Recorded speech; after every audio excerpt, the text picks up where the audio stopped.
ᱥᱮᱱᱚᱜ ᱢᱮ ᱟᱹᱫᱤᱢ ᱡᱩᱢᱤᱫᱚᱜ ᱢᱮ, ᱦᱤᱡᱩᱜ ᱠᱟᱱ ᱥᱚᱢᱚᱭ ᱫᱚ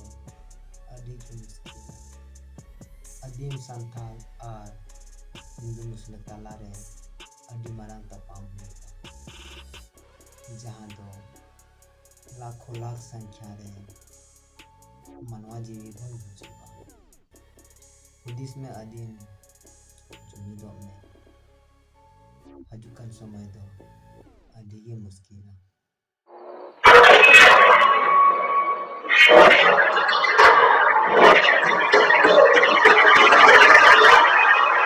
जतो कोई के साथ साहेब जोहार।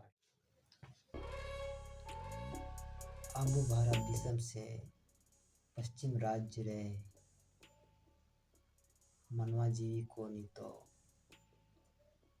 चेलेका संकट रे मेना कोआ न्यूज रे चाहे यूट्यूब पे चलाओ ते पे नेल दाड़े ताबोना। हजूक कान समय आबो झारखंड दिसम से हो होय दाड़िया खान निकागी अकाल होय दाड़िया तो फिर भूकंप होय दाड़िया, रेंगे तेतांग ते हर बन त्राहिमाम पारमेन कोरोना लेका अड्डी गान रुआ हजुआ, जहां दो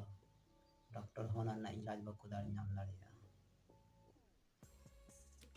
डॉक्टर ठे होना ना इलाज बांग ताहेना। उना अक्तो रे आबो मानवा जीवी को तहास नहास बन गुजुआ। उन घड़ी वो मानवा जीवी चे बन चिकाया चे बाबू चिकाया हुदिस ही बांग है आबो। ओनाते आदिम को हुदिस तबन पे और भावी तबन पे नोआ को घटना दो पे बछर अंदर रे होयोना संभावना मेना। हजुकान 2024 2025 2026 27 मिनट 28 धबे दा कंप्लीट होयोआ। और अकाल जुग रेना अंतिम समय दो 28 के बाद दो सब मेना अन्य दो अन्य पता दो यूट्यूब पे अड्डी गान भविष्यवाणी करता को भविष्यवाणी कदा चलो वीडियो यूट्यूब पे ᱧᱮᱞ दाड़े ताबोना। और नो बाबत पे हुदिस ताबोना।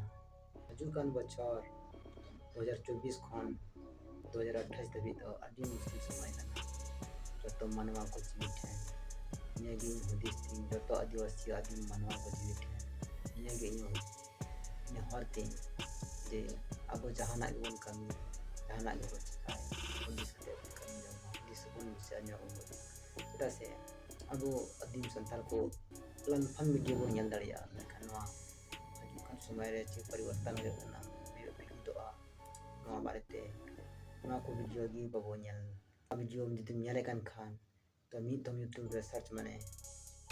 2024 खन 2028 20 ना समय चेलका ताहेना ना को बारेते यूट्यूब रे सर्च करते पे ᱧᱮल दाड़े ताबो। और इना गिन मेनना और ओना खन ला दो जतो आदिम को जतो कोबी को से चिन्ना जतो कोई को हसियाना ये जुग दो माने लगभग जतो कोई को हसिया ओनाते आपे को ठेने होती और बाकी दो मा आपे सोचाव तबन पे और विचार तबन पे मा थाले मा मेटे थैना देबे।